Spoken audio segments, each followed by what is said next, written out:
my name is Maxime Chagnot, and today I have the privilege to receive a student from NTNU Propulse in Trondheim. Hi Janusz, how are you doing? Hello, I'm doing great. Cool, nice to see you today. So, could you tell us a few words about yourself first? Hi, I'm Anders Hasta. I'm a fourth year student at NTNU, and I'm also part of Propulse NTNU. I've been part of that for about 4 years, and I've mainly done electrical things, but I've also dabbled in a bunch of other stuff, and recently, of course, done some interesting CAD work for combustion engines. Amazing. Thank you so much for sharing that. So before we start, I'm just going to clarify that NTNU Propulse is sponsored by Dassault Systèmes, and you received free 3D experience licenses from Dassault Systèmes and also online learning. And that allows you to design, manufacture, simulate, and do project management. And you also received a sponsorship from CATIA that gives you on-site training and also online support to help you success in your journey. So, Anders, today you are going to present us a part that you designed with the latest CATIA app called Visual Scripting. Most CATIA users are actually not so familiar with this new app, so I'm just going to explain the concept first.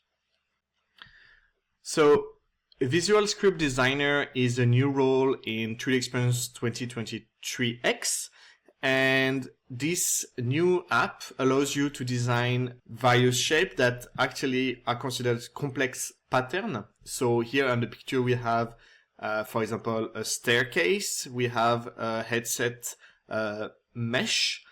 So this allows you also to design mesh bodies. We have various complex patterns that can be used in plastic parts. For example, so here we have a mouse with a side pattern going from small hexagon to big hexagon. We have a grid of a car, plastic grid of a car. In that case, we have the rim of a wheel, but also the tire shape. And in this scenario here, we have the structure of aircraft. So this new app is very different from basic CATIA, because here we have a parametric design that is controlled by an algorithmic approach.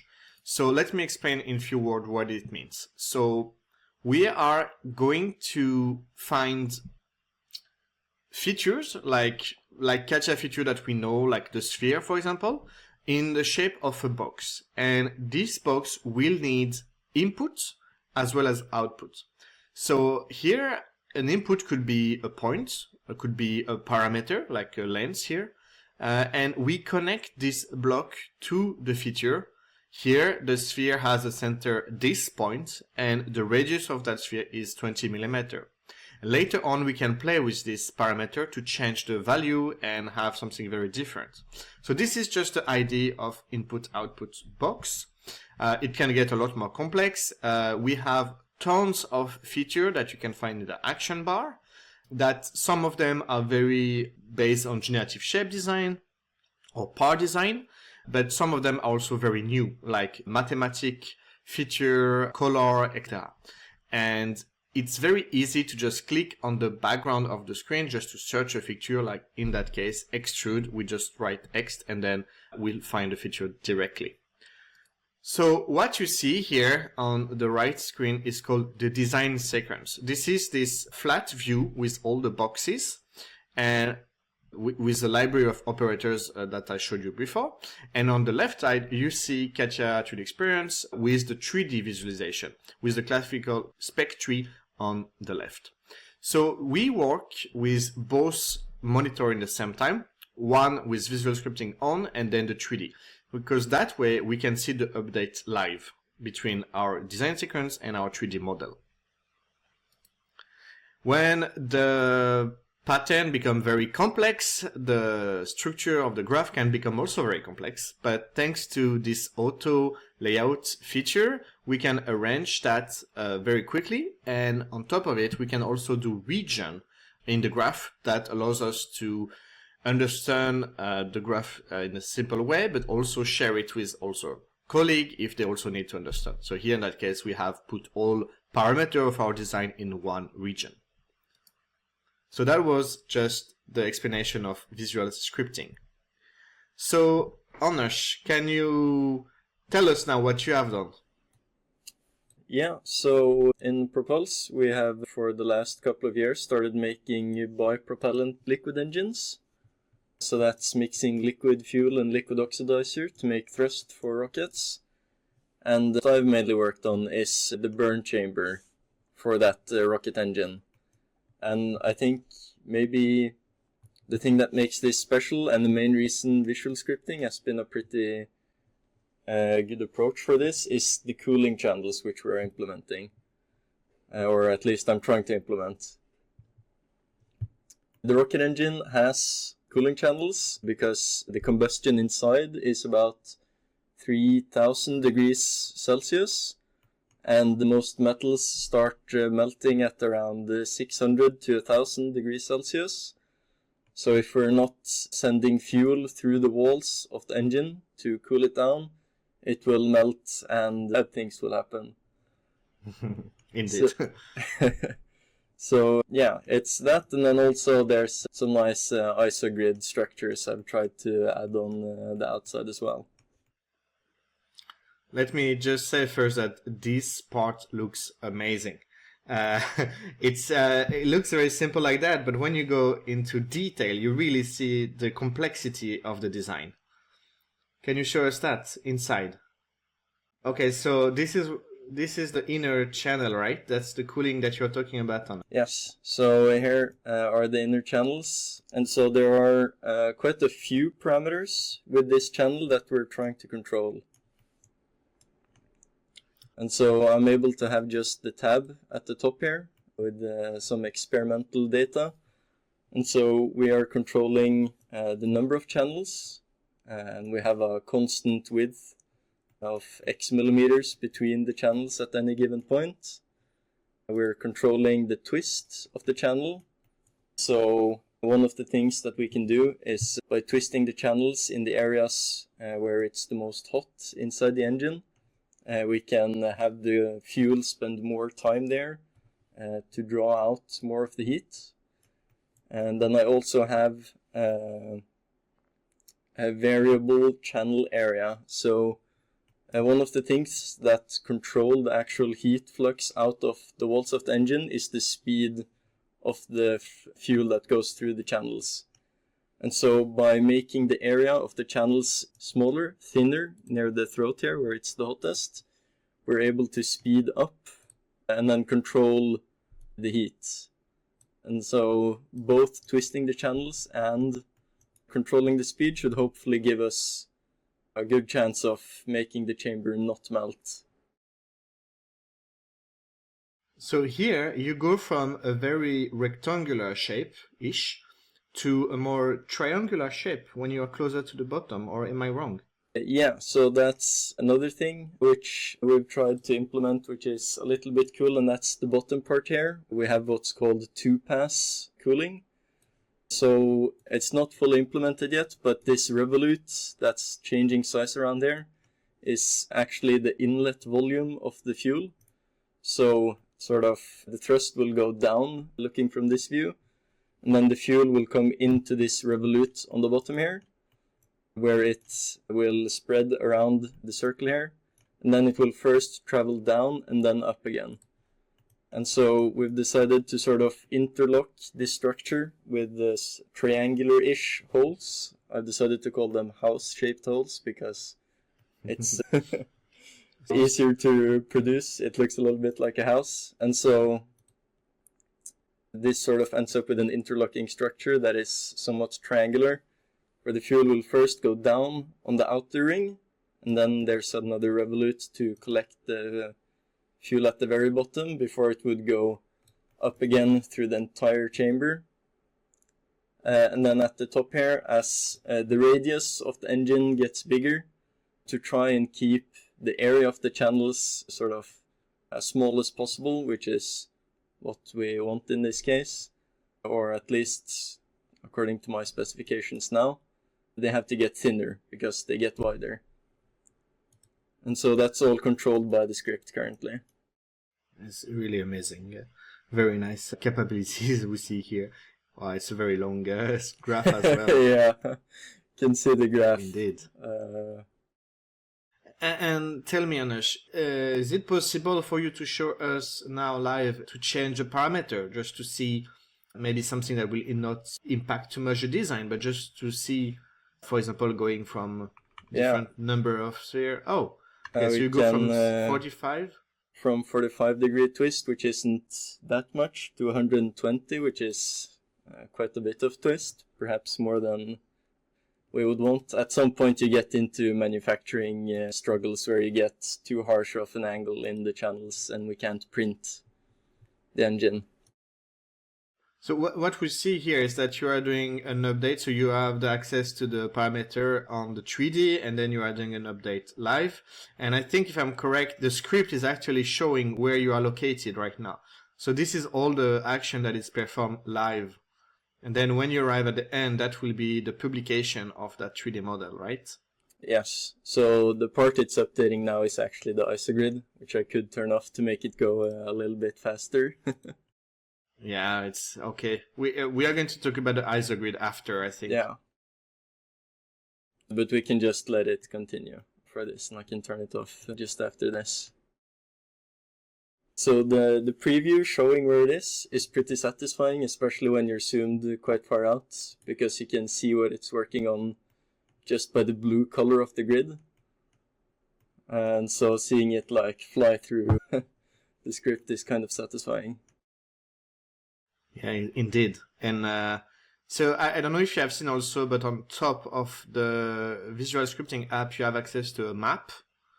There it is. Then this also allows you to quickly click where you want to see it. And then you have access to, yeah. If this sometimes can be of help to locate yourself within that graph.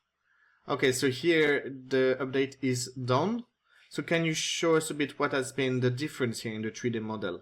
Yeah, let me turn off here for future. So what I've changed now is the amount of twists. This is also another thing perhaps worth pointing out, is the fact that the twisting is not constant through the part. No. I've set it to be variable twisting because it's mainly throughout the throat where we need it to stay longer. And I've done this, use this here, using some of these curves. So it's not super scientific. It's a little bit like by hand decided where the twist should be. But just moving these curves can change exactly where the twist is. We see that the twist is stronger at the middle part and a lot more smoother. Yeah, we can also turn the twist all the way down to 0. This should go. So this time you deactivated the isogrid, right? Yeah, so it should go quite a bit faster. This is the final booleans for creating the 3D body of the channels. There it is. Oh yes, it looks so here great. you can see it's all straight. We see very quickly how fast it gets from a design to another. Just by changing the angle that you have now, we see clearly the difference of design. A straight version versus like a spiral version. It's or helix version, so very nice. Yeah, we can of course also change the number of channels. So from 32 to 24, for example. So may I ask, Anush, how long did it take you to design this part?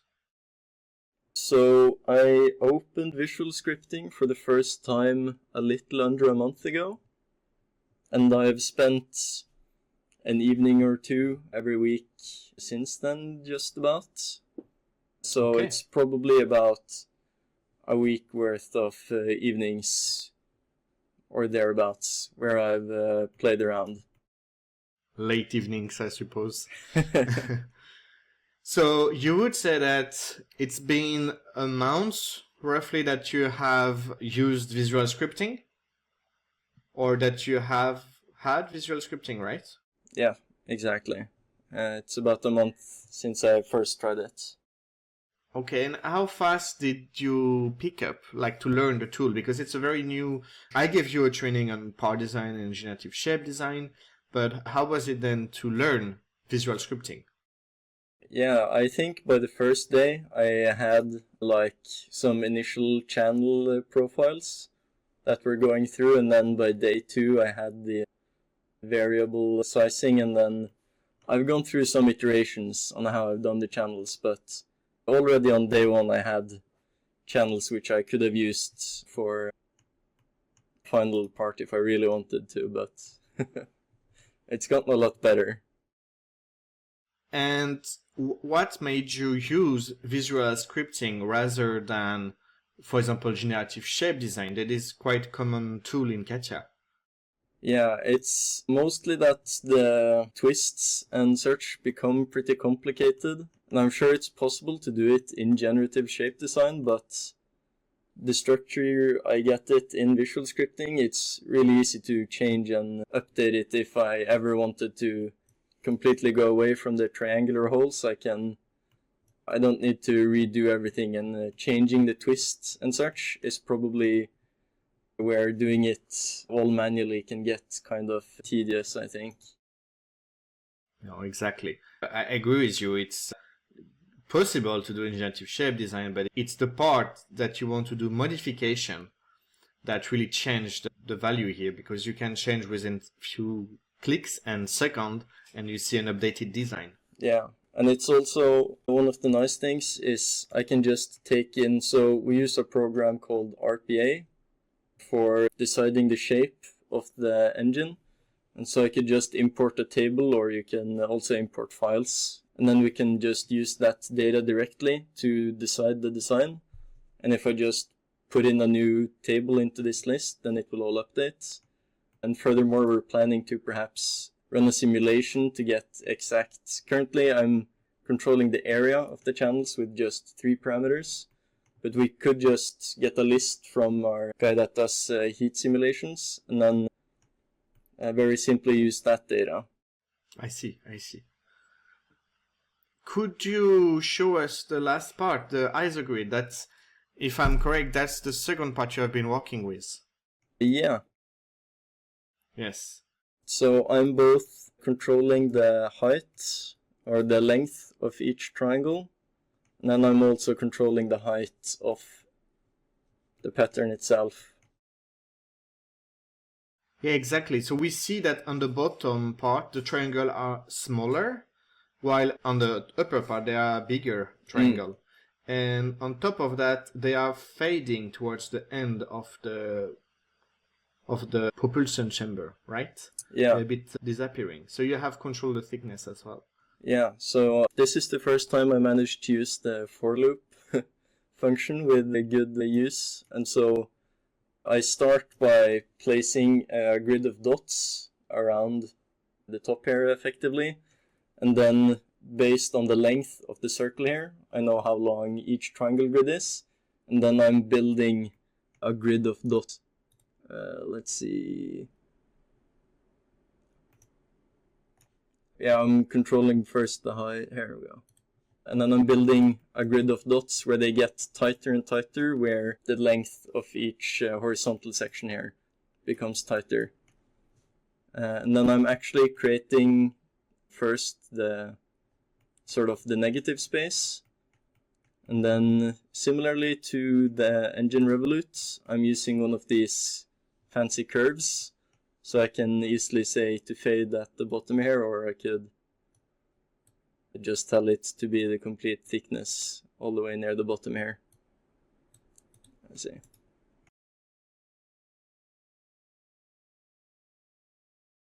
So one of the things I've noticed that have sort of become a main target when creating things in visual scripting now that I've started becoming more comfortable with the tools and such available isn't just how am I going to make this, because it's become kind of easy to find solutions.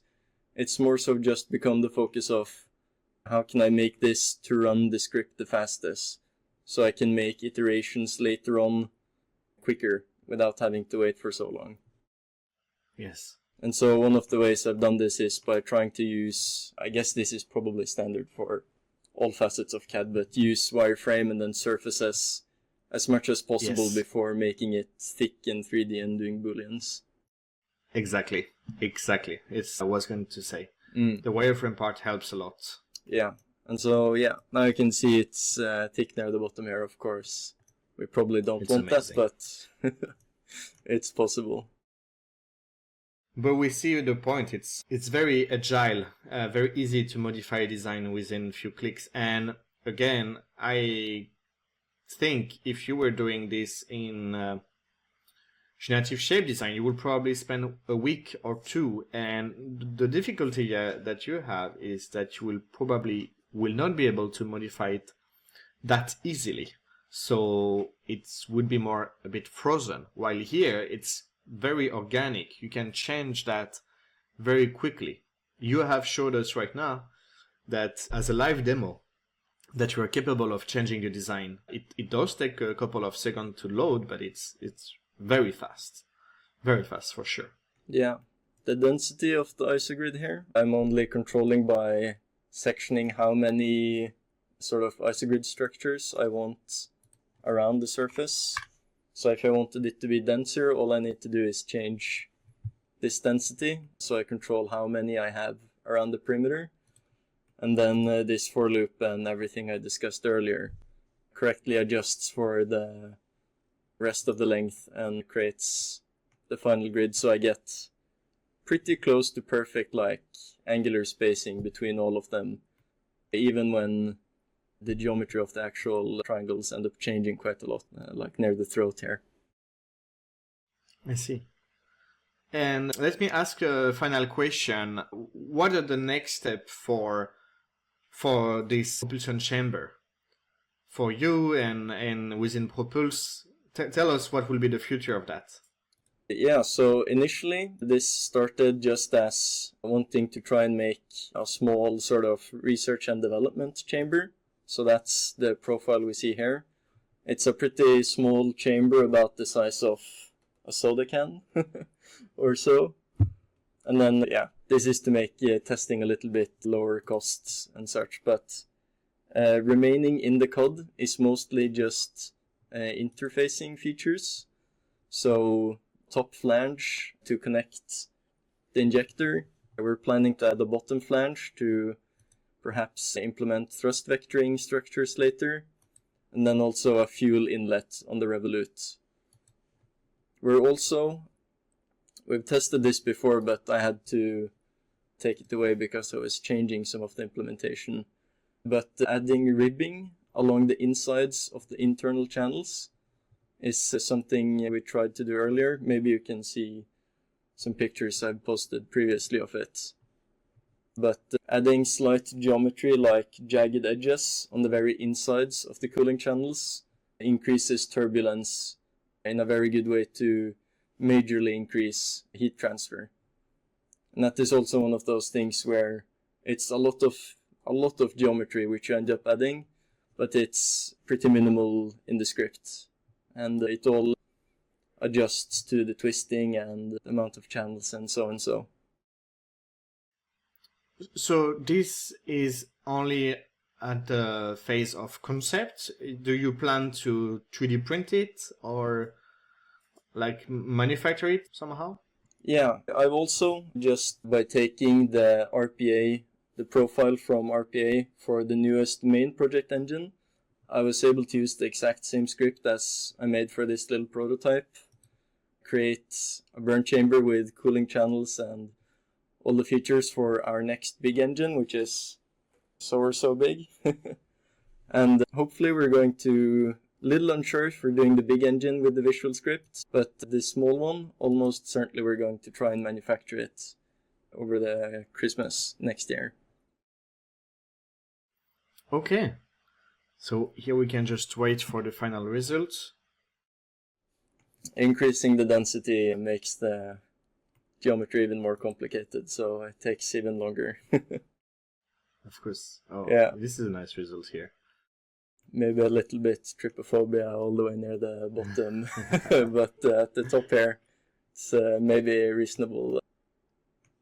thickness. Gets a little bit crazy down here. Yes.